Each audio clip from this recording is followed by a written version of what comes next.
Buenos días, bendiciones. Gusto de saludarlo, hermano José. A usted Que el también, muchas Señor bendiciones. bendiga grandemente al hermanito Ciro, si está por ahí, que nos trajo este regalo, que usted esté con nosotros. Eh, y bueno, un cariño grande a todos los que están ahí, Juanito, los hermanitos ahí, Marjorie, Sí, Olimpia, todos los que estén. Les damos la bienvenida y feliz, hermanito José, de tenerlo, de poder escucharle, y eso también nos va a servir bastante. Y el tema es muy bello, el tema que va a traer. Así que el Señor le bendiga grandemente y sé que le va a entregar toda la sabiduría. Y también está nuestro hermano Alipio González, siempre va a estar.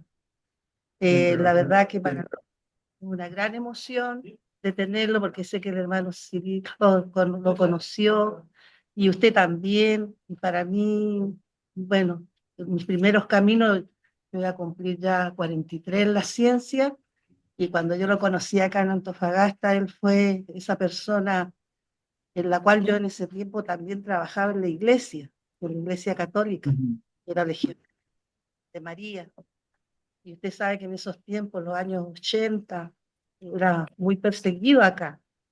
Y ujú. él, cuando él llegó, para mí fue mi ángel, porque nos adivinábamos las cosas que nos sucedían. Y él ahí se dio cuenta de lo que pasaba en mí, le conversé, que yo estaba haciendo ahí el mes de María. Y cuando él me dice, no te preocupes, me decía, porque él me puso Dulce Margarita, no te preocupes, sigue haciendo tu trabajo, porque los maestros quieren que tú lo hagas.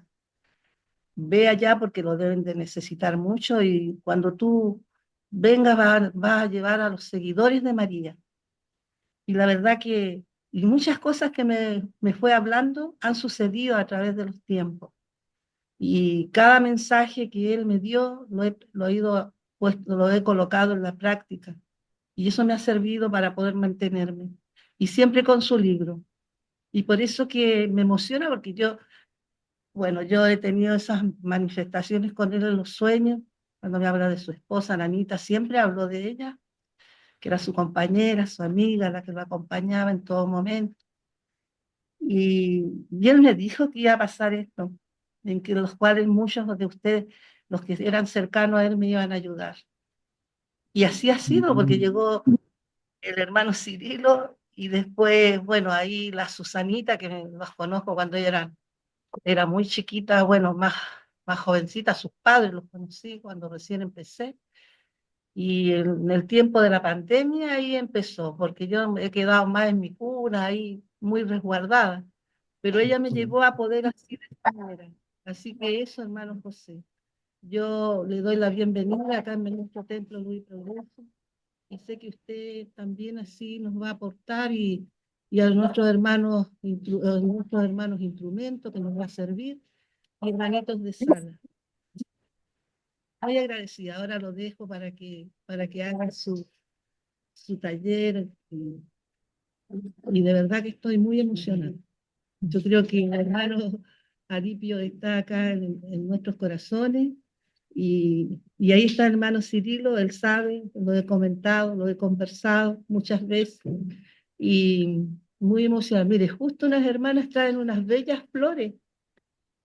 Oh, y ve que son manifestaciones y eso emociona. Mire, si hubieran, trajeron unas hermosas buquetes de flores. Yo creo que eso es para adornar más este hermoso trabajo, que el tema que trae usted es tan hermoso y es de Jesús. Ya, hermanito, no hablo porque si no voy a hablar todo el día y no lo voy a dejar hacer. Pero la verdad que los seres espirituales le dan esa bienvenida. Que el Señor lo colme de bendiciones y que sé que va a llegar, lo que usted nos entregue va a llegar al fondo de nuestros corazones. Muchas gracias. Gracias, hermanito. Buenos días, hermano. Hay muchos hermanitos acá y Sí. estamos contentos. En primer lugar, quiero agradecer al Centro Espírita Luz y Progreso y en su persona, pues todo este cariño, todo ese calor que transmiten y que nos llega al corazón y que también por intermedio de nuestro querido hermano Ciro Zavala, Dios siempre coloca los instrumentos para que los lazos se estrechen, ¿no? Porque nuestra doctrina espírita es una doctrina de amor, cuando vivimos el Evangelio. Entonces, esta presentación del Evangelio según el Espiritismo, la moral del Cristo en la actualidad humana, eh, es tan necesario hoy con los tiempos que estamos viviendo, de tantas dificultades, de guerras, de conflictos de todo orden. Entonces, un espírita y cualquier cristiano debe abordar en la mayor profundidad las enseñanzas del Cristo. Entonces, sé que el tiempo, este es un tiempo que debería ser para un seminario mucho más amplio, pero vamos a tratar en el tiempo que nos puedan brindar, hacer esta exposición y que la gente pueda también intervenir de alguna manera, los hermanos que quieran hacer alguna pregunta durante el desarrollo para este, lograr una interacción que nos permita sentir ese evangelio. Entonces vamos a ir haciendo esta presentación de forma tal de que entendamos de dónde se origina todo este proceso, ¿no? En el libro Camino a la Luz, que es un libro interesantísimo que nos habla del Maestro Jesús como el gobernador de la tierra, e incluso fue traducido al español por nuestro querido e inolvidable Alipo González, que sabemos que está con nosotros en este momento. Este, en la última cena, eh, Jesús despidiéndose de la humanidad anuncia: si me amáis y guardad mis mandamientos, y yo pediré al vuestro Padre y Él os enviará otro consolador para que permanezca eternamente con vosotros. Entonces ahí se refiere Kardec, porque es el Evangelio de Juan, capítulos 14, 15 y 16, él habla de un consolador para que restablezca la verdad, la justicia. Se trata de que podamos entender con mayor profundidad que las enseñanzas del Maestro Jesús en su tiempo no las comprendimos y aún hay grandes dificultades en la comprensión del Evangelio si lo tomamos solamente en un sentido literal. Entonces, cuando Jesús anuncia ese consolador, está pensando en aquella figura que en 1854 iba a encarnarse, ¿no? Allan Kardec en 1804 para ser ese codificador de esa revelación de las voces de los cielos que vienen a explicarnos el Evangelio según el Espiritismo. Entonces, estamos viendo, por supuesto, una humanidad muy, muy compleja, ¿no?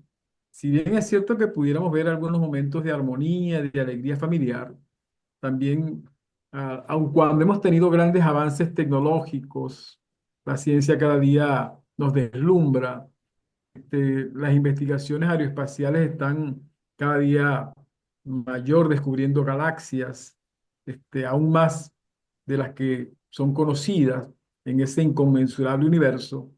Estamos en la época de la biomédica, de la robótica, de tantas cosas modernas, pero que eso no le ha permitido al hombre todavía tener ese confort y esa tranquilidad que deseamos, ¿no? En un mundo que todos queremos que sea un mundo de paz y de armonía, ¿no?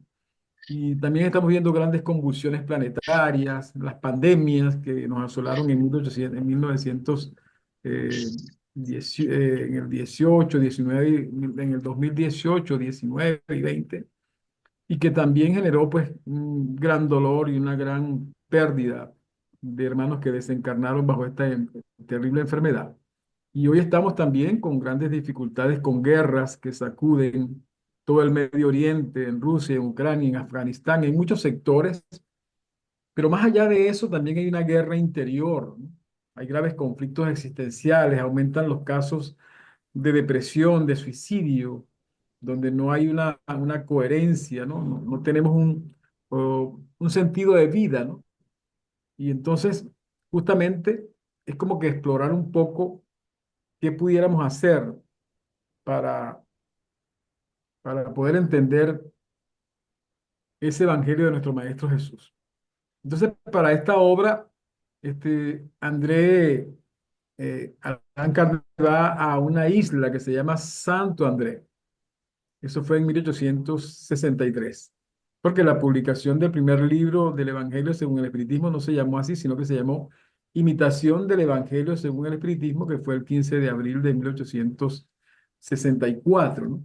Entonces Kardec se va allá, se aísla, ¿no? En esa zona, de mucho mar, está en una cabaña y está pensando allí cómo trabajar esta obra rodeado, pues, de los espíritus y también fundamentalmente por el espíritu de verdad.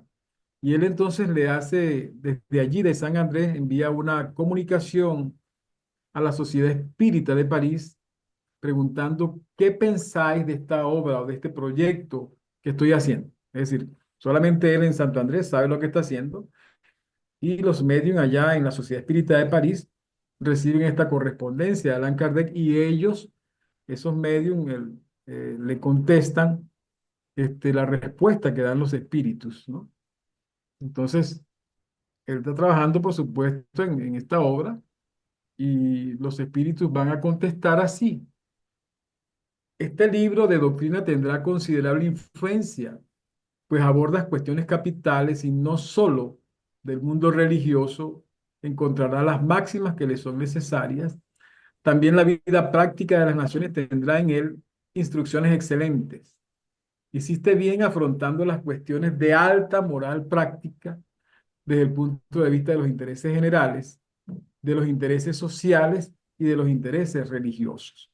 Entonces aquí ya está este mensaje en Obras Póstumas, en el libro Obras Póstumas, del 9 de agosto de 1863, y el medium es el señor D'Ambert.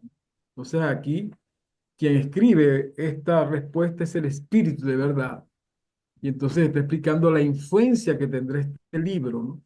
Y muchas veces en el medio espírita, bueno, no nos percatamos de que está frente a nosotros una luz inmensa que puede iluminar nuestras conciencias y que nos va a servir de llave para entender un poco más los evangelios, ¿no? Entonces, nos permite entender lo siguiente, ¿no? ¿Qué pensáis de la nueva obra en que trabajo, no? Los espíritus continúan diciendo, el espíritu de verdad, la duda debe ser destruida. La tierra y sus poblaciones civilizadas están preparadas para ello. Hace ya mucho tiempo que tus amigos de Ultratumba están preparando el terreno. Esparce pues la semilla que te hemos confiado, porque es llegado el momento en que la tierra gravite en el orden armónico que reina en las esferas, que salga al final de la penumbra de las nebulosidades intelectuales. Termina tu obra y cuenta con la protección de tu guía, guía de todos nosotros y con el auxilio dedicado de los espíritus que te son más fieles y en cuyo número dígnate incluirme siempre. Entonces aquí, esta es una comunicación del espíritu de Erasto. Y realmente uno se pregunta, ¿no? ¿La Tierra realmente está preparada desde el punto de vista intelectual para recibir esa semilla que pueda brotar en los corazones de cada uno de nosotros, entendiendo que esa semilla es la semilla que envía a Dios para que ese germen de la divinidad se desarrolle en cada uno de nosotros y podamos construir el reino de los cielos en nuestros corazones? Entonces, cuando vemos lo que ocurre, ¿no? Estamos observando, como dijimos al comienzo, una tierra muy convulsionada, pero eso no impide, porque también el maestro dijo, muchos son los llamados y pocos los escogidos. Aquel que esté despierto, ¿no? Frente a toda esta revelación de la doctrina espírita, puede absorber esa enseñanza que le dé un estado de conciencia distinto, que lo haga pensar, que lo haga reflexionar, que puede conseguir en ese evangelio muchas verdades que hasta ahora no conseguía, ¿no? Y Kardec está allí pensando un poco en Santo André sobre si nosotros somos obedientes de las leyes divinas, entendiendo que en ese momento ya Kardec había publicado en 1857 el libro de los espíritus y el libro de los medios. Kardec ya tenía pues una base bastante importante, ¿no? Entonces, en ese tiempo se discutía mucho sobre el naturalismo, ¿no? Y Kardec hace una pregunta a los espíritus: ¿qué se debe entender por ley natural? Y los espíritus le responden: la ley natural es la ley de Dios y la única verdadera para la felicidad del hombre. Le indica lo que debe hacer y lo que no debe hacer. El hombre solo es desdichado cuando se aparta de ella.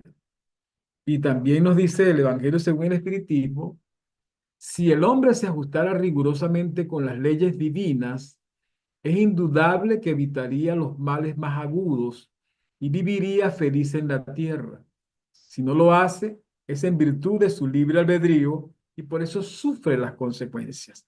¿Qué nos está diciendo esto? Entonces, que en ese tiempo de Kardec habían las leyes naturales, como es natural, y el naturalismo lo que implicaba era buscar el conocimiento a través de la naturaleza, ¿no? Y se descubrieron las leyes que ya existían, obviamente, de la química, de la física, de la paleontología, de la arqueología, de la física, de las matemáticas, leyes. Y también aquí es importante porque los espíritus están dando una respuesta, que esa ley natural, la que rige todo el universo, la que nos rige a todos nosotros, es la ley de Dios. Y si nosotros entendemos esa ley, entonces ya uno tendría ya un sentido más claro, ¿no? Si yo sé que hay una ley que me puede hacer feliz, yo me intereso en buscar dónde está esa ley. Entonces, Kardec va a preguntar más adelante dónde se va a conseguir esa ley, ¿no? Porque nosotros en el tiempo de Jesús, muchos de nosotros estuvimos presentes y a lo mejor Jesús con las enseñanzas nos explicó las leyes, pero se nos olvidaron, ¿no? Entonces se trata de hacer esa pregunta nuevamente y Kardec dice: ¿dónde está escrita la ley de Dios? Y los espíritus le responden: en la conciencia. Y Kardec vuelve a preguntar: puesto que el hombre lleva en la conciencia la ley de Dios, ¿qué necesidad habría de revelársela? Entonces, los espíritus responden: la habría olvidado y menospreciado, y Dios quiso que le fuese recordada. Entonces, ¿dónde nosotros podemos conseguir esa ley de Dios? Por supuesto que nos podemos referir a la Biblia, porque ahí hay pues los pasajes de los evangelios donde están las experiencias que el Maestro Jesús ejecutó. Y continúa entonces Allan Kardec y pregunta: ¿cuál es el ejemplo más perfecto o el modelo más perfecto que Dios ha ofrecido al hombre para que le sirva de guía y modelo? Y los espíritus responden: ve a Jesús. Y amplían la respuesta y dice: Jesús es para el hombre el ejemplo de la perfección moral a la que puede aspirar la humanidad en la tierra. Dios nos los ofrece como el modelo más perfecto. La doctrina que Jesús enseñó es la más pura expresión de la ley de Dios, porque estaba animado del Espíritu Divino y es el ser más puro que ha aparecido en la tierra. Entonces aquí ya sabemos que la doctrina que Jesús enseñó es la ley más pura, expresión de la ley de Dios. Entonces yo tengo ya aquí una pista en lo que es hacer para ir hilando en el libro, ¿no? Yo tengo que buscar quién es ese modelo que ejemplificó la ley divina con sus actos, con su bondad, con su amor, con su misericordia. Cuando está frente a la mujer adúltera, hay toda una muestra de perdón, de compasión, de misericordia frente a este tiempo que la ley mosaica decía que había que apedrearla. O cuando está frente a la mujer hemorroica que se lanza a tocar los vestidos de Jesús, buscando su sanación después de 12 años de estar sufriendo un sangrado, pero la fe era tan grande que decía: si yo le toco los vestidos, es suficiente. Y la sangre se detiene en aquel instante y Jesús pregunta: ¿quién me tocó? Y Pedro le dice: pero maestro, aquí tanta gente, porque iban camino a curar a la hija de Jairo, ¿no? Del jefe de la sinagoga de Cafarnaúm.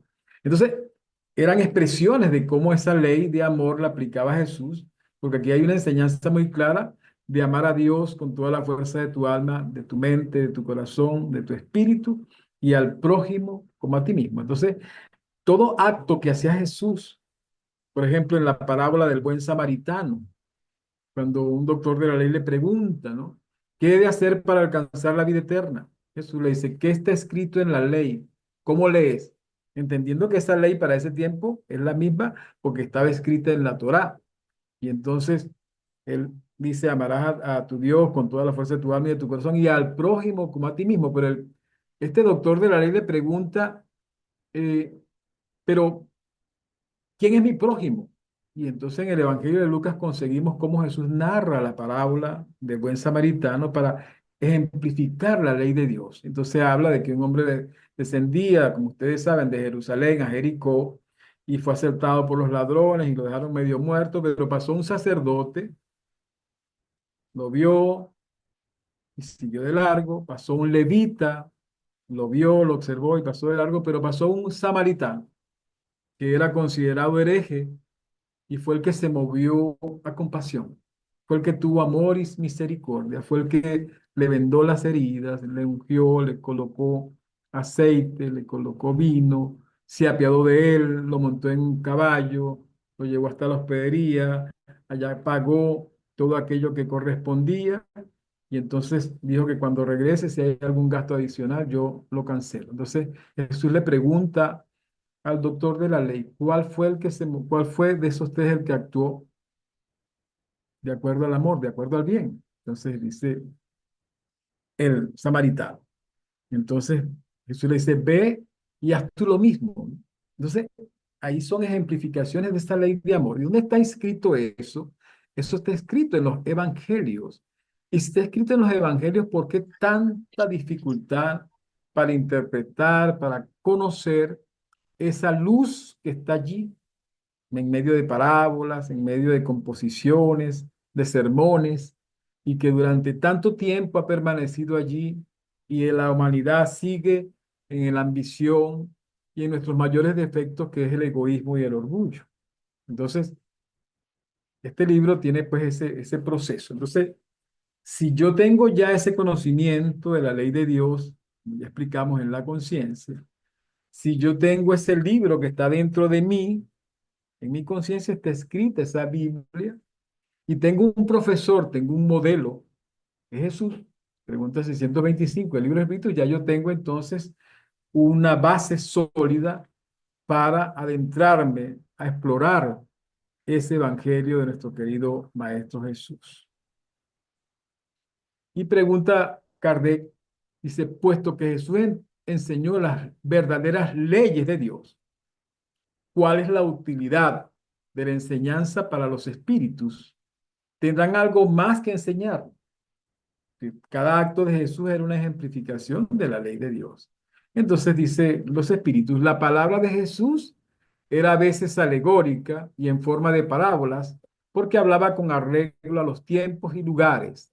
Ahora es necesario que la verdad sea inteligible para todo el mundo, es decir, que todo el mundo comprenda, ¿no?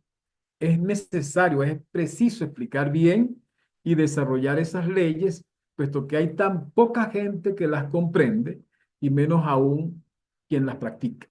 Entonces, ya sabemos entonces que aquí comienza realmente el libro del Evangelio según el Espiritismo. Porque si las leyes están en la conciencia y nosotros todavía seguimos actuando en la ambición, en el orgullo, en el egoísmo, de una manera que no entendemos, pensando que la vida es una sola y no estamos haciendo ningún esfuerzo por nuestra transformación moral, aquí entonces Kardec entiende que la palabra de Jesús a veces alegórica y en forma de parábolas, todavía no la hemos podido entender, pero con el conocimiento que nos brinda la doctrina espírita, sí tenemos esa llave que puede abrir esa luz para que ilumine las sombras de cada uno de nosotros. Y es muy importante decir porque Jesús hablaba, por ejemplo, de la parábola del sembrador, sembrando pues la semilla, esa alegoría, ¿no? De la semilla, que está sembrando allí, está sembrando es un conocimiento, está sembrando un evangelio, está sembrando un árbol, una semilla que va a ir creciendo dentro de nosotros, que después nos va a iluminar y que es la construcción del reino de los cielos en nuestro corazón. Entonces, había la alegoría, pero ahora necesitamos que eso se entienda, que sea inteligible, que todo el mundo pueda comprender este proceso. Entonces, continúa Kardec en el libro, la introducción del libro del Evangelio, según el Espiritismo, muchos puntos del Evangelio, de la Biblia y de los autores sagrados en general solo son ininteligibles, es decir, nadie entiende. Y muchos de ellos solo nos parecen irracionales por falta de una llave para comprenderles el verdadero sentido. Esta llave está completa en el espiritismo, como ya se convencieron de ello aquellos que lo han estudiado con seriedad y como más tarde se reconocerá mejor aún. Entonces ya sabemos que ese consolador prometido que anuncia Jesús en el Evangelio de Juan, que ya está siendo codificado por Allan Kardec, porque ya se había publicado el libro de los espíritus y el libro de los medios, ya en ese momento era una llave para entender el Evangelio escrito en la Biblia. Y continúa Kardec mostrándonos entonces que ese Evangelio, según el Espiritismo, tiene, pues como todos ustedes conocen, 28 capítulos. ¿Por qué están colocados de esta manera, no? ¿Por qué él logró que esos 28 capítulos tengan una interrelación unos con otros? Lo vamos a explicar más adelante para que ustedes puedan entender. Entonces, Kardec empieza explicando en estos 28 capítulos los cuatro primeros, ¿no? Yo no vine a destruir la ley, mi reino no es de este mundo, hay muchas moradas en la casa de mi padre y nadie puede ver el reino de Dios si no naciere de nuevo. ¿Qué nos indica esto, no? Que el Evangelio según el Espiritismo se preocupa por exaltar la moralidad cristiana de la criatura, así como Allan Kardec se pronuncia al respecto, ¿no? Entonces, es importante conocer que no se hizo un orden cronológico y ventaja real en este asunto, ¿no? Hemos agrupado, dice Kardec, y colocado metódicamente las máximas, es decir, los capítulos que vimos anteriormente, según su naturaleza, de manera que se deduzcan en lo posible unas de las otras. Las llamadas de los números de orden de los capítulos y de los versículos permiten recurrir a la clasificación vulgar si se juzga oportuno. Pero ese sería un trabajo material que por sí solo apenas tendría una utilidad secundaria. Lo esencial era ponerlo al alcance de todos por la explicación de los pasajes oscuros y el desarrollo de todas las consecuencias con el fin de que fuera aplicable a las diferentes posiciones de la vida. Eso es lo que intentamos hacer con la ayuda de los buenos espíritus que nos asisten.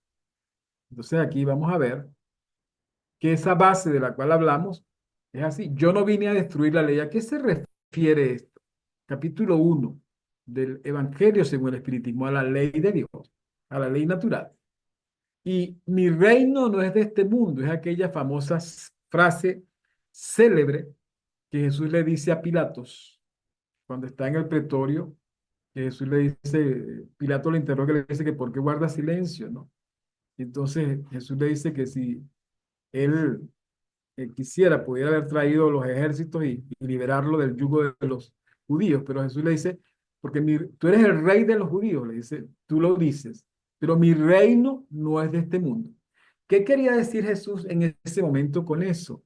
Quiere decir que su reino, donde habita un Cristo planetario, cuando Jesús dice, mi Padre y yo somos uno, está hablando de un reino en el mundo espiritual, está hablando de un mundo divino, está hablando de un mundo muy avanzado en el cual nosotros algún día llegaremos, porque todos sabemos que hay mundos, mundos inferiores a la tierra, mundos de prueba y expiación, mundos de regeneración, mundos celestes y mundos divinos. Entonces Jesús como Cristo está en un mundo mucho más elevado. Mi reino no es de este mundo. Hay muchas moradas en la casa de mi Padre. Se refiere a todo ese universo porque muchas veces tenemos la pretensión, por nuestra ignorancia, por el desconocimiento, de que pensamos que somos los únicos que estamos habitando en este universo, ¿no?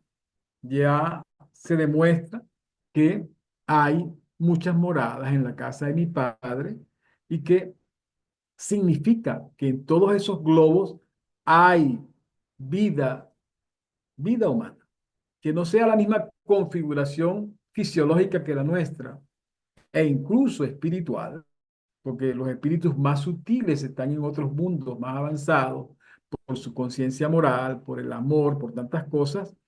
Eso nos indica que la Tierra es uno de los mundos menos progresados desde ese punto de vista, pero que estamos ya en lo que se conoce como la gran transición planetaria. Y el cuarto punto es: nadie puede ver el reino de Dios si no naciere de nuevo. Es aquel famoso diálogo que tiene Jesús con Nicodemos, un doctor de la ley, un fariseo que va a hablar con Jesús de noche para que nadie lo vea.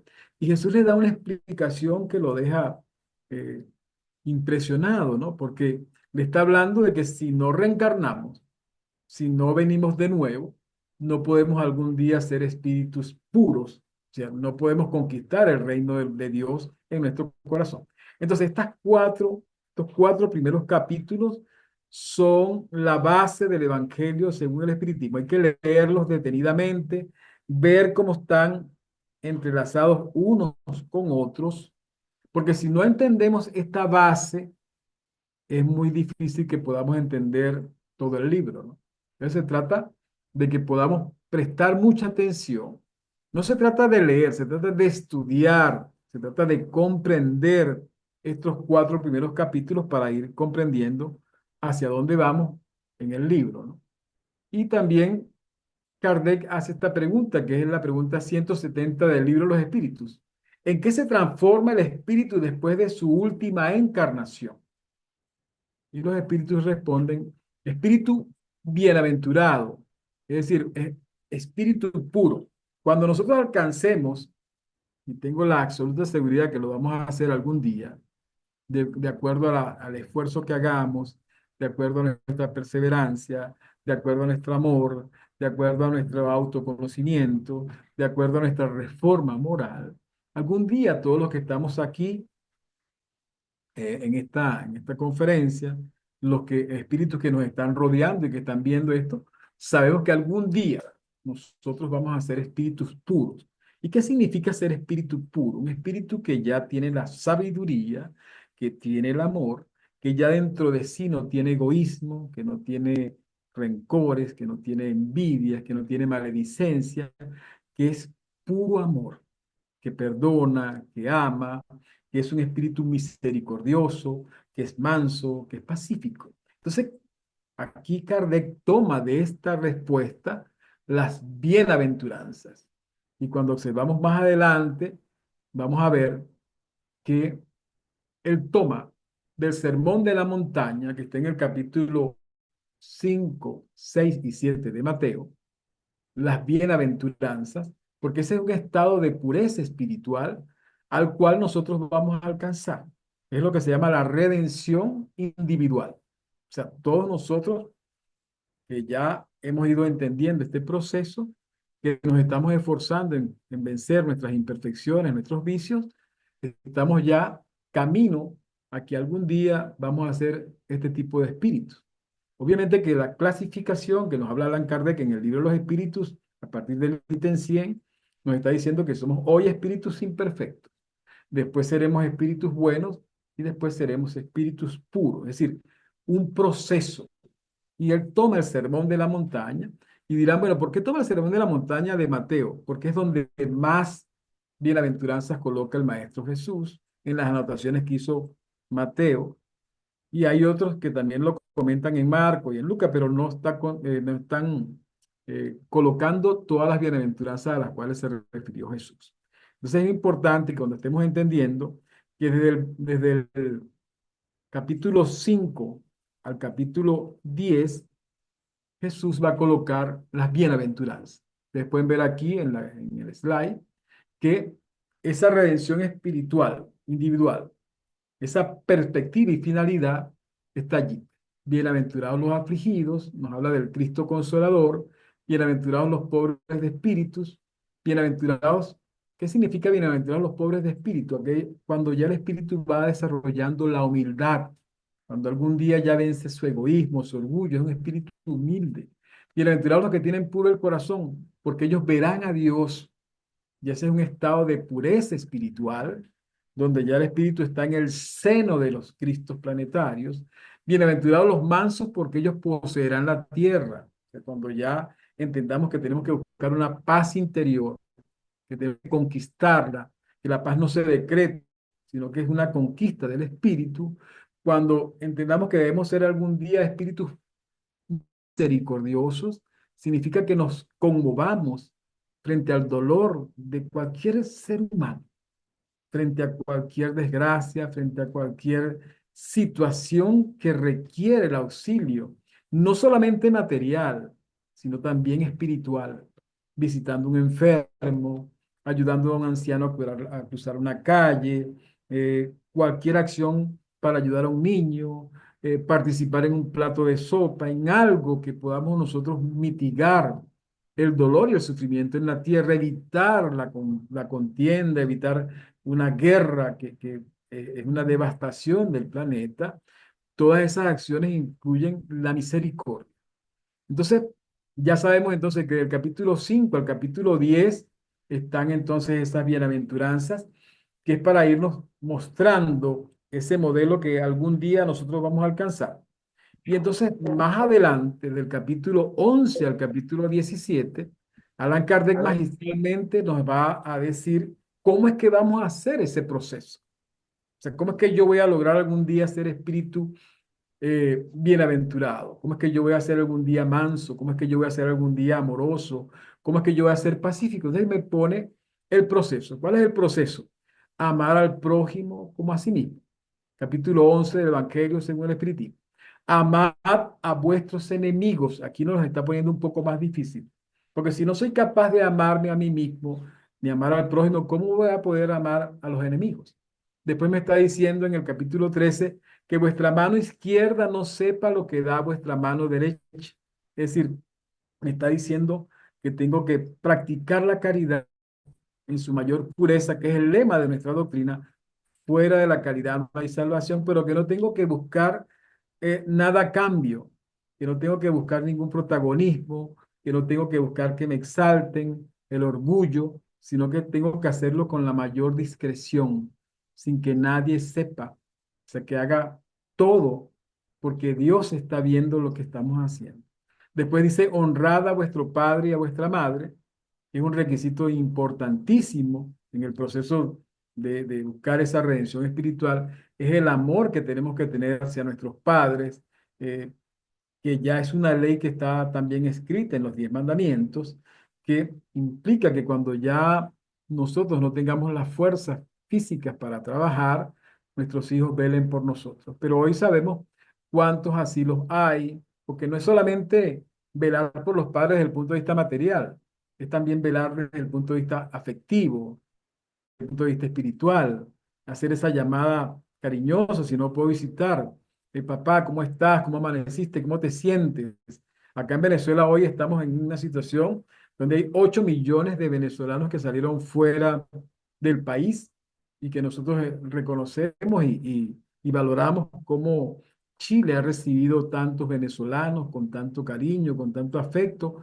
En otros países a lo mejor no, pero bueno, ¿qué significa eso? Que hay una separación de las familias, hijos por allá, hijos por aquí, y muchos padres nos hemos quedado aquí hasta con los nietos. Entonces, significa también que ese amor que hay entre los espíritus que se encarnaron en esa familia tiene que mantenerse, ¿no? Para que se cumpla con ese mandato, honrad a vuestro padre y a vuestra madre. Después dice, fuera de la caridad no hay salvación. Hay que se detienen en hablar de la caridad material, de la caridad espiritual. Ahí nos coloca ese mensaje tan bello del espíritu de San Pablo o de Pablo de Tarso, donde nos da pues una lección en esta carta a los Corintios.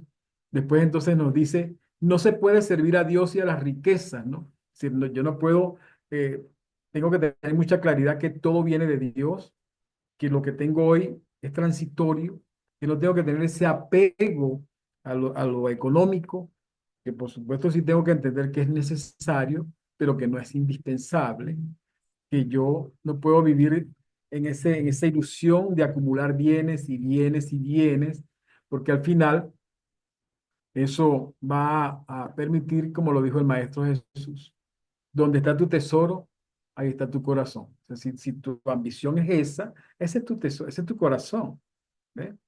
Y también concluye entonces en este proceso con esa exhortación a que sed perfecto como vuestro Padre Celestial es perfecto.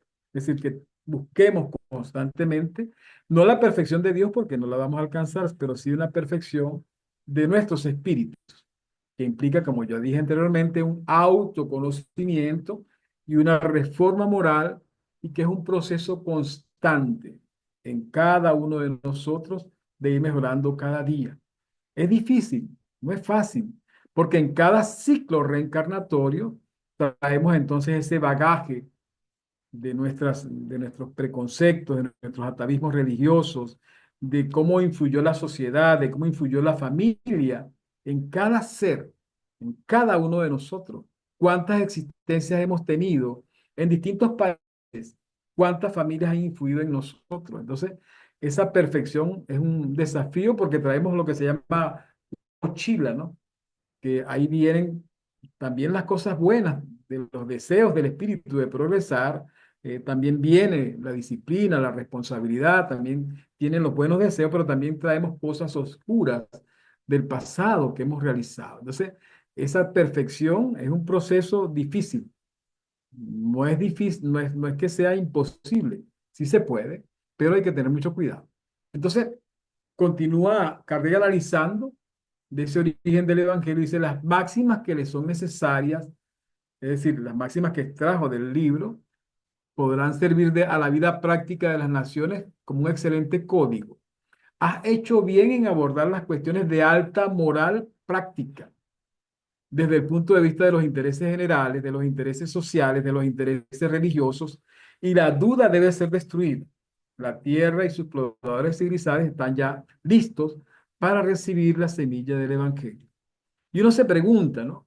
Con todo el esfuerzo que han hecho las religiones, consciente o inconscientemente, en divulgar el Evangelio, en predicar durante tantos años, ¿qué ha pasado? Por qué no tenemos una tierra más avanzada? ¿Por qué nosotros los habitantes todavía estamos muchas veces desviados del verdadero camino, en nuestras ambiciones personales, en nuestra oscuridad, en nuestros graves conflictos existenciales? ¿Por qué no tenemos esa claridad todavía con el Evangelio, ¿no? Algo ha pasado, algo ha fallado, pero esta doctrina, este libro puede ser de mucha utilidad para las iglesias también. Este no es un libro exclusivo para el medio espírita. Es un libro, como explica aquí, que puede ser muy importante desde el punto de vista religioso, de los intereses sociales. Entonces la duda tiene que ser destruida, y eso está cuando sembremos ese libro en nuestra mente y en nuestro espíritu. Entonces viene después la última parte del libro, que es desde el capítulo 18 al capítulo 26, donde Kardec coloca la redención colectiva. O sea, nosotros somos seres gregarios por naturaleza, actuamos en una sociedad y nos necesitamos unos a otros, ¿no? Pero entonces Kardec coloca aquí el capítulo 18, muchos son los llamados y pocos los escogidos, ¿no? Entonces, sabemos que esta es la parábola del festín de las bodas, ¿no? Donde todos somos invitados a una fiesta con el Señor, y que cada quien pues tiene su libre albedrío, cada quien puede decir si va o no va, pero es una redención colectiva, ¿no? Que implica pues que todos nos amemos los unos a los otros, pero cada quien tiene el libre de decidir. Dios no puede imponernos una doctrina, sino que cada quien tiene que tener su propio despertar espiritual. Después tiene la fe transporta montaña, es cuando aquí se analiza ese capítulo, la fe de cada quien. Hay fe dogmática, hay una fe ciega, hay fe religiosa, pero la fe inalterable, la que puede enfrentar la razón cara a cara en todos los tiempos de la humanidad, es una fe que se adviene de la fidelidad a Dios, de comprender que Dios es un Padre misericordioso y amoroso con todos nosotros, que no tiene ningún privilegio para ninguno, que nos ama, que nos perdona siempre, que nos permite hacer como el hijo pródigo, que si tenemos una existencia donde no actuamos correctamente, nos vuelve a recibir con todo su amor para que volvamos a recomenzar. También entonces nos habla aquí de los obreros de la última hora, porque todos somos trabajadores en este momento, de la gran transición, así como vino Moisés, como vinieron los profetas, después vino Jesús y vinieron los cristianos. Hoy nosotros somos los trabajadores de la última hora, todos aquellos que queramos trabajar porque el evangelio se conozca, porque haya la transformación moral de este planeta. Todos somos trabajadores y tenemos la responsabilidad de sembrar la semilla de ese evangelio primero en nosotros y después en nuestras familias y en toda la sociedad. Después nos habla de los falsos cristos y los falsos profetas, alertándonos de tantas cosas que han pasado, cuántas tragedias han ocurrido con aquellos que se dicen que son cristos, falsos profetas que han inducido incluso al suicidio, como ocurrió en Guyana y en varias partes. Después dice, no separéis lo que Dios ha unido, destacando aquí la importancia del matrimonio, del respeto que tenemos que tener nosotros en nuestros hogares, en la práctica del amor con nuestra pareja, con nuestros hijos. Después habla la moral extraña. Aquí Kardec está hablando de que muchas palabras del Evangelio tienen un significado. Por ejemplo, no vine a traer la paz, sino la guerra. Eso se interpretó de muchas maneras, pero lo que quería decir Jesús es que en su Evangelio después, en esa discusión, esa mala interpretación, en el nombre de Dios, ocurrió la Inquisición. este, en el nombre de Dios hubo una guerra entre protestantes y católicos. Entonces, es una moral extraña, como también narra allí eh, muchas cosas que no es el sentido literal, sino que tiene un sentido profundo. Después, no pongáis la candela debajo del celemín, que es un mensaje para todos nosotros, que si tenemos un conocimiento, tenemos que ponerlo en el candelabro para que todo el mundo lo vea, para que todo el mundo lo sienta, pero que no es solamente palabras, sino acciones, porque el conocimiento no es solamente una charla, ¿no? Implica cuál es nuestro comportamiento realmente en ese proceso de evangelización. Y después entonces viene otro capítulo que es buscad y hallaréis, es decir, buscar siempre ese conocimiento y después dar gratuitamente lo que habéis recibido gratuitamente, que tiene que ver mucho con la mediunidad, con esos dones que el Padre nos dio, que no seamos mercantilistas con esa bondad o con esa oportunidad que nos da cuando somos espíritus endeudados y que venimos a la tierra a esparcir una semilla del Evangelio. Entonces aquí nos está dando pues una redención colectiva que nos ayuda de una manera significativa. Y concluye el Evangelio entonces con dos capítulos que son de suma importancia porque es la oración, el poder de la oración, esa conexión que tengamos nosotros todos con el Padre en todo momento para recibir su amparo y su protección y la de los buenos espíritus. Y ahí hay una colección de oraciones que todos ustedes ya las conocen en el momento de dormirse, para un peligro, para dar gracias por un favor, para luchar contra los espíritus endurecidos. Es decir, hay un compendio de oraciones que son explicadas con un prefacio importantísimo que nos ayuda a todos nosotros y termina pues con esta colección de oraciones espíritas. Entonces aquí es ya pues más que todo la información de cómo está estructurado ese evangelio, ¿no? Entonces, una vez que sabemos cómo está estructurado, que sabemos que tiene una base, es la verdad, que hay una redención individual en nosotros, que es el camino, y que va a haber una redención colectiva, que es la vida, es esa famosa frase del Maestro Jesús en el Evangelio de Juan: yo soy la verdad, el camino y la vida, y nadie va al Padre sino a través de mí. Entonces, si ya tenemos ese conocimiento, tenemos que ir buscando cómo le damos la utilidad en nuestra vida diaria, ¿no? Y aquí es más que todo una estructura de cómo Kardec coloca un capítulo, ustedes pueden buscar un capítulo del Evangelio según el Espiritismo y van a ver que él coloca varias lecturas. Por ejemplo, busca el Evangelio de Juan, del Evangelio de Mateo, del Evangelio de Marcos, de Lucas, y va colocando varios pasajes de forma tal de que podamos tener una mayor dimensión de lo que estamos estudiando. Él los llama versículos satélites. Después coloca Kardec los comentarios que él hace de esos capítulos y después los comentarios de los espíritus, del espíritu de Juan, el espíritu de Erasto, el espíritu de San Pablo, cualquier comentario que ayude a la interpretación. Entonces, esa estructura pedagógica y metodológica del Evangelio según el Espiritismo es parte del texto bíblico, correlaciona los versículos, considera el texto judaico de la segunda revelación, aborda aspectos del lenguaje, utiliza la perspectiva de los principios espíritas, agrega la contribución de los espíritus y deduce las consecuencias prácticas. O sea, cada capítulo del Evangelio tiene pues esta estructura, ¿no? No tengo aquí a la mano pues que pudiéramos hacer un ejemplo, pero este, para buscar un capítulo que lo pudiéramos hacer más adelante, si ustedes lo desean, y vamos a entender cómo es que está estructurado y cómo Kardec tenía esa profundidad como educador formado por Pestalozzi, cómo tenía esa gran capacidad para organizar las cosas y que estos libros nos van a permitir entonces entender de una manera mucho más clara la Biblia, ¿no? Los 27 libros de la Biblia, desde el Evangelio de Mateo hasta el Apocalipsis. Entonces, eso nos va a dar entonces también una base para que nosotros empezamos a entender si existe una moral espírita. ¿Eh?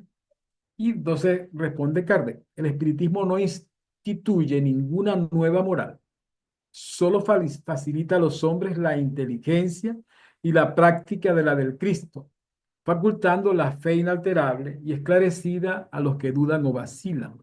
Esto está en el Evangelio según el Espiritismo del capítulo 17 y ten 4. Entonces, ¿cuál es la moral realmente? ¿Qué significa moral? Nos dicen los espíritus en la pregunta 629 que la moral es la regla del buen proceder. O sea, es diferenciar entre el bien y el mal.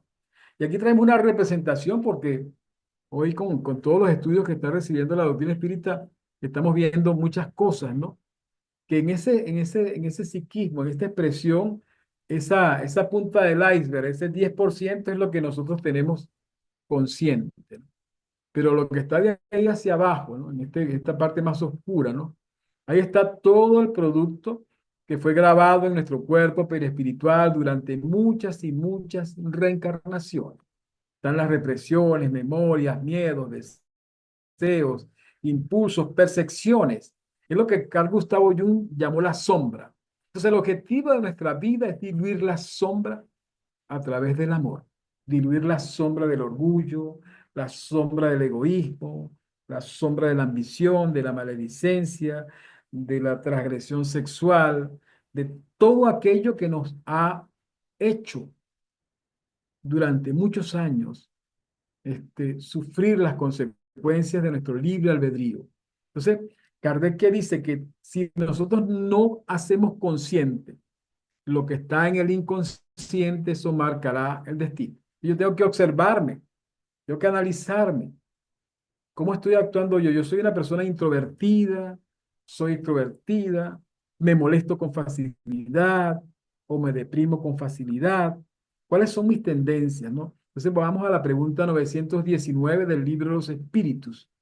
Cuando San Agustín le dice a Kardec, frente a una pregunta que formula Kardec, que cuál es el método para resistir a las tentaciones y el arrastramiento del mal, y le dice, conócete a ti mismo. Yo tengo que conocerme, saber que soy un ser, que no soy solamente este cuerpo, que soy espíritu, que tengo un cuerpo periespiritual, que tengo un doble etérico, pero que cuando se produce la desencarnación, mi cuerpo espiritual continúa, pero que yo si continúo voy al mundo espiritual con todo lo que yo he construido de bien y de mal.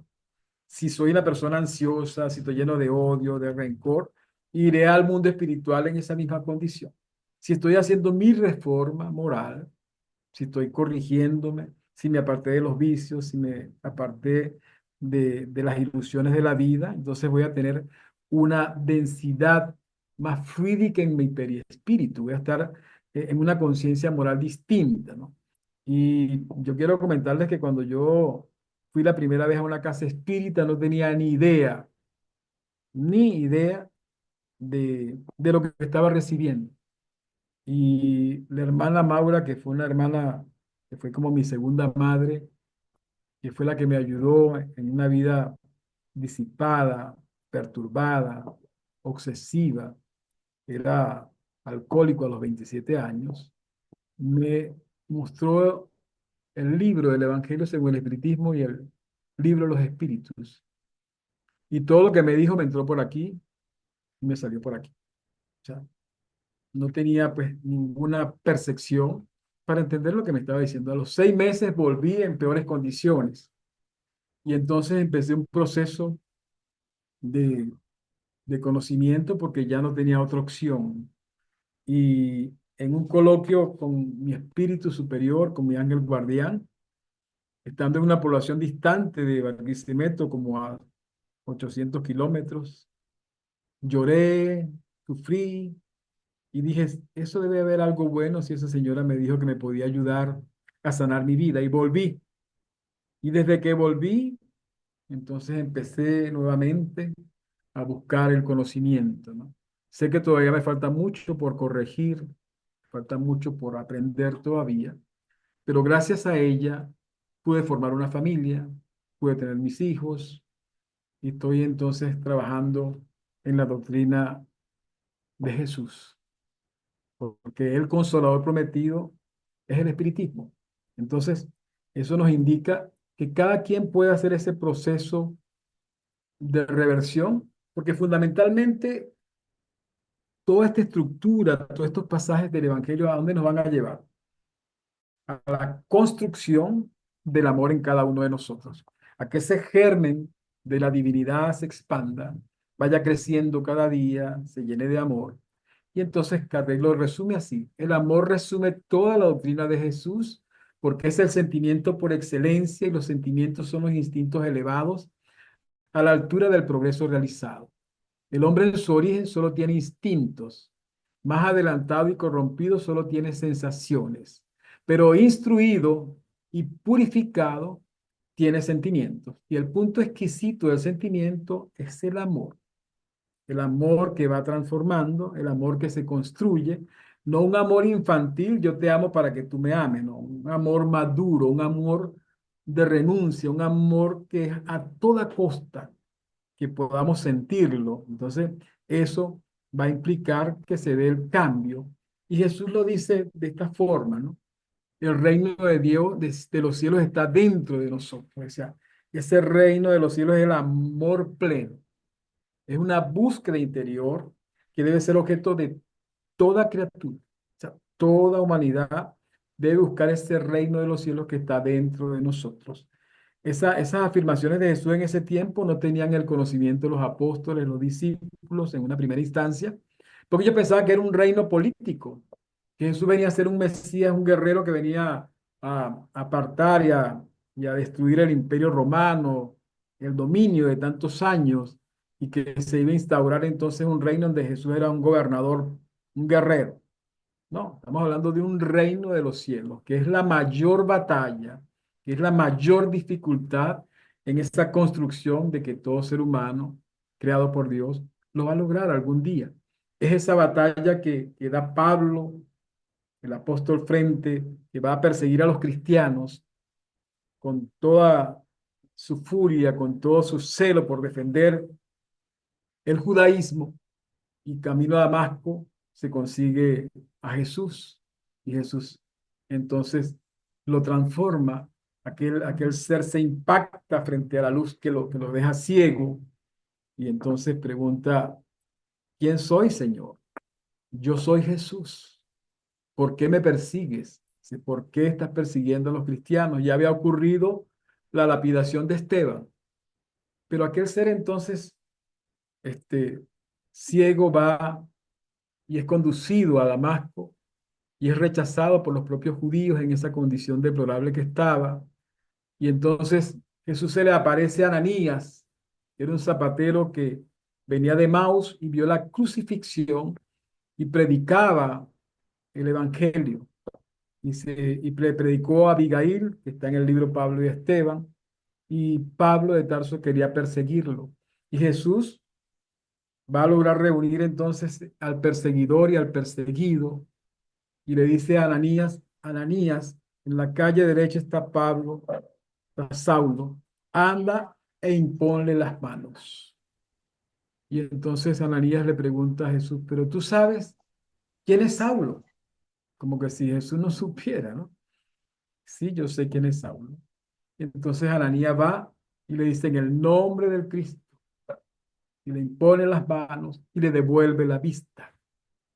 Y aquel ser entonces llora, le besa las manos a Ananías, sufre, pero tiene una intención muy importante porque en ese momento él le pide a Ananías donde él puede copiar el Evangelio. Entonces Ananías tenía unos pergaminos amarillentos y al mismo tiempo Pablo manda a comprar esos pergaminos para él copiar las enseñanzas del Cristo. Es decir, pasó de ese impacto a una acción de empezar a estudiar los evangelios. Luego, como ustedes saben, quiere predicar en las sinagogas y ahí es rechazado, tiene que salir huyendo, después se va al desierto, allá se reúne con Gamaliel para un proceso de transformación. Ya no es el doctor de la ley, sino que es un tejedor. Y ese tejedor después entonces regresa, después vive 3 años más en Tarso, lo expulsa su padre, lo deshereda, sufre amargamente la burla de las personas, después llega a la casa del camino, y entonces Pedro dice que vaya a predicar en Antioquia y manda a Bernabé para que lo vaya a buscar a Tarso. Inicia una vida impresionante de cambio, de una búsqueda interior, de un crecimiento de aquel hombre que perseguía a los cristianos, que lapidó a Esteban, y aquel hombre entonces empieza a predicar el evangelio y a vivir el evangelio, a sentir el evangelio, ya puede hacer curaciones, ya puede ayudar a las personas, y entonces empieza a ser ese predicador, a ser un ejemplo de Jesús en la tierra. Y es una transformación impresionante la que ocurre en Pablo de Tarso, también es la transformación impresionante que ocurre con María Magdalena, que estaba, como todos saben, en la prostitución, obsesada por 7 entidades, por espíritus, pero en ese encuentro con Jesús, ella vende el prostíbulo y entonces se dedica a seguir al Maestro Jesús que expulsa a los espíritus y se va transformando aquel ser. Aquella mujer se va transformando, se va despojando de todas sus impurezas para que esa llama del Evangelio ilumine su espíritu, para que ese amor brote y ella empieza a predicar también, a aprender el Evangelio y después de la muerte de Jesús, a la primera que se le aparece es a María Magdalena. No se le aparece a María de Nazaret, no se le aparece a los apóstoles, sino a María, para que vaya a anunciar la inmortalidad, para que vaya a anunciar la resurrección. Entonces, esa transformación que da el Evangelio es una transformación porque estaban al lado de Jesús, pero no se conformaban con estar al lado, sino que ponían en práctica todo aquello que ellos estaban viendo. Y también es importante porque uno, así como ellos tenían esa inquietud de saber qué era ese reino de los cielos, Simón Pedro le dice a Jesús, en un diálogo, está en el libro Días Venturosos de Divaldo Pereira Franco, nos habla al respecto de los reinos de los cielos, enriqueciéndonos la imaginación con símbolos que son difíciles para nuestra comprensión. Dice Pedro, creemos en tus palabras, no en tanto acostumbrados a la pesca, ellos eran hombres rudos, simples, en los trabajos que desgastan, sin hábitos mentales diferentes. Todos nos preguntamos cómo será ese lugar. Dice Pedro, yo mismo me he interrogado dónde queda y cómo está constituido. Y Jesús le responde, el reino de los cielos es un escondrijo calmado y silencioso en el mundo interior donde reposan todas las ansiedades. Sus fronteras no pueden ser conocidas porque son infinitas. Su constitución escapa a cualquier definición, solamente pudiendo ser aprendido por la emoción y por la razón que dispensan palabras. En ese reino de Dios allá no existe sufrimiento ni miedo. El alma que lo alcanza se libera de las preocupaciones y ansiedades, usufructuando las alegrías que jamás experimentó en la tierra. El amor es vivo y pulsante, irradiándose en todas las direcciones, cual música divina que enternece y sustenta la esperanza, fundiendo los corazones unos a otros, sin desconfianza ni precipitación. Entonces, este estado es un estado de alta moral, es un estado de alto amor que alcanza el espíritu y que todos y cada uno de nosotros tenemos que tenerlo como objetivo de vida, como tema central de nuestra existencia, porque todos podemos hacerlo. No hay ningún ser en la tierra que no pueda hacer una transformación de esta naturaleza. Y eso nos va a permitir también analizar que todos nosotros vamos a pasar por ese proceso y vamos a ser hombres de bien. Lo que entendamos la práctica, el hombre de bien practica la ley de justicia, amor y caridad en su mayor pureza, realiza una autoobservación y se pregunta si hizo a otro lo que le gustaría que el otro le hiciese. Una reflexión diaria que tenemos que hacer. Deposita su fe en Dios, tiene fe en el porvenir y por eso coloca los bienes espirituales sobre los temporales, acepta las pruebas y las expiaciones sin lamentarse, hace el bien por el bien y retribuye el mal con el bien, no espera recompensas, presta servicios, toma por guía la caridad, perdona, ve como hermanos a todos los hombres, es indulgente, procura no evidenciar los defectos ajenos, estudia sus imperfecciones y se esfuerza por combatirlas y resalta las cualidades de los otros. Entonces, todas estas orientaciones que recibimos en el Evangelio son cuestiones de alta moral y que cada uno de nosotros lo puede hacer, que cada quien, si se esfuerza, puede lograr hacer esa gran transformación moral. Y así como vemos todas esas cosas, uno se pregunta, bueno, pero si Pedro negó 3 veces a Jesús, ¿cómo fue que se transformó? ¿Cuántas veces hemos negado nosotros a Jesús con nuestra indisposición en ayudar, en estudiar, en predicar la doctrina, ¿no? Pero aquel hombre después de su negación sufre amargamente cuando canta el gallo y Jesús lo observa a través de las rejas de la cárcel en, en, en, en la habitación de Anás, en la casa de Anás donde estaba encerrado. Pero después que ocurre eso, aquel hombre empieza también su transformación y empieza un cambio profundo en su ser y se encarga de la casa del camino. Y es aquella famosa aparición de Jesús cuando le dice, Pedro, tú me amas. Pedro, tú me amas. Pedro, tú me amas por 3 veces. Y Pedro al final dice, Señor, tú sabes que yo te amo. Y entonces Jesús le dice, apacienta mis ovejas. ¿Qué significa eso? Apacentar las ovejas. Entonces, cada quien tiene una responsabilidad con las ovejas de su familia, con las ovejas de la sociedad, que se necesita mucho más que discurso, apacentarlas, acogerlas cuando sufren. ¿Cuántos seres en este momento están desilusionados de la vida, con tanto sufrimiento, con tanto dolor, que podemos acoger, que podemos tratar de curar su alma, como estamos tratando de curar la nuestra, ¿no? Porque las enfermedades son emoción y sentimiento y pensamientos. Y mientras no curemos el espíritu, se estarán reflejando en nuestro cuerpo somático. Entonces se trata de entender de que ese Pedro se va transformando y después es capaz de curar. Y cura en la Torre Antonia al primer cojo que le pide, y él va con el apóstol Juan, y el paralítico empieza a pedirle la limosna y le dice, no tengo ni oro ni plata que darte, pero lo que tengo te lo doy en el nombre de Jesús, levántate. Y ahí aquel paralítico salta de alegría y se levanta. Y después la gente colocaba por donde pasaba Pedro, por la sombra de Pedro, se colocaban los enfermos para que él curara. Y va transitando el tiempo, aquel hombre luchando para mantener esa casa del camino en Jerusalén. Después huye hacia Jope hasta que está en Roma, ya viejo. Y ocurre entonces allí cuando Nerón va un cortejo por la vía Apia y va un cuerpo, una cohorte romana llevando un anciano de 80 años.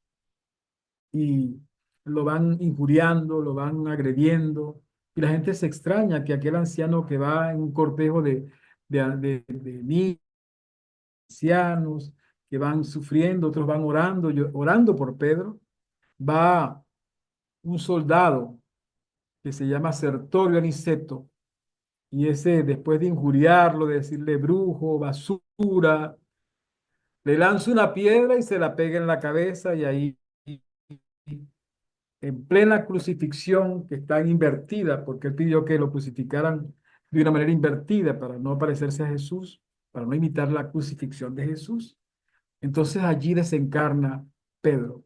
Y cuando el espíritu sale fuera del cuerpo, él ve los despojos sangrientos, pero está siendo recibido por Jesús. Y Jesús entonces lo lleva en los brazos hacia el mundo espiritual. Y en ese mundo espiritual le va mostrando todas las maravillas, porque Jesús les decía que él le había preparado un lugar. Cuando se despidió en la última cena, le preparó un lugar, así como se lo preparó a su María, a Juan, a todos los apóstoles y a todo aquel que en su nombre está haciendo el bien. Y entonces, ya después que se reposa el apóstol Pedro durante mucho tiempo, ya que se restablece, un día Jesús le dice, voy a la tierra, porque mientras haya un grito de dolor en la tierra, yo debo estar allí. Y Pedro dijo, yo voy contigo, Señor. Y cuando vienen descendiendo, era ya Navidad, se escuchaban los cantos de Navidad, y Jesús le dice a Pedro, hay alguien que te llama. Y era un hombre que tenía a una niña en los brazos que estaba agonizando. Y Pedro se acerca y le impone las manos y cura a esa niña. Era Sertorio Aniceto, que había dado la pedrada para matar a Pedro, o uno de los que contribuyó a la muerte de Pedro, que tenía su hija enferma durante 2 días con una fiebre y estaba agonizando. Pero el Pedro ya es un Pedro transformado y es un cristiano. Ya está construyendo de una manera decidida el reino de los cielos en su corazón, y sus fluidos amorosos curan a esa persona, y ese soldado también se transforma en un cristiano, donde ya pues no hay más disensiones, donde ya no hay más odio. Y entonces aquí vemos que si ellos pudieron hacer eso, con simples ejemplos de una gran transformación moral, ¿por qué nosotros no podemos hacer esa transformación? Entonces, resumiendo, tenemos esa luz que fue construida por Allan Kardec con al amparo de los espíritus superiores, por el espíritu de verdad, que nos legaron un libro para interpretar el Evangelio según el espiritismo, para una comprensión más profunda de cada pasaje que está en el Evangelio. Hoy la Federación Espírita Brasileña está haciendo un curso que se llama Evangelio Redivivo, que es el estudio versículo a versículo de los evangelios. Y eso hoy es fundamental y de una ayuda invalorable para cualquier hermano espírita o no espírita que quiere estudiar a la luz del espiritismo los evangelios. ¿Por qué se llama evangelio según el espiritismo? Bueno, según el conocimiento de la doctrina. Porque ¿cómo voy a interpretar yo una obsesión? Jesús está en Gadara y hay un endemoniado que salta por los sepulcros y Jesús dice, sal fuera de ese hombre. Si lo leo literalmente, no voy a entender que hay un proceso de obsesión, de subyugación de aquel hombre que andaba por los sepulcros. ¿Cómo voy a entender yo la transfiguración del monte Tabor, donde Jesús se reúne con Elías, con Moisés y está conversando si no entiendo la comunicabilidad de los espíritus que está en nuestra doctrina, en el libro de los espíritus? En la pregunta 459 vemos cómo los espíritus influyen en nuestro pensamiento. Entonces, si no entendemos la explicación de las obsesiones, ¿cómo podemos entonces extraer el espíritu de la letra de los evangelios? Entonces, se trata de hacer una reflexión profunda para entender que está en nuestras manos un libro impresionante, una obra de una extremada belleza que nos legó el Maestro Jesús para que se produzca la transformación moral de cada uno de nosotros. Si hacemos ese esfuerzo, yo no tengo ninguna duda de que algún día en la distancia estaremos hablando de que cómo logramos esa transformación. Y ahí tenemos la contribución de nuestro inolvidable Chico Xavier, que recibió del espíritu de Manuel todos esos libros que ayudan a esa comprensión del pensamiento del Cristo por cada pasaje bíblico. Hay todo un estudio profundo que podemos absorber y conquistar y que va a ir generando en nosotros el amor y una moral como Cristo quiere que cada uno de nosotros sea. Mis discípulos se conocerán por lo mucho que se amen.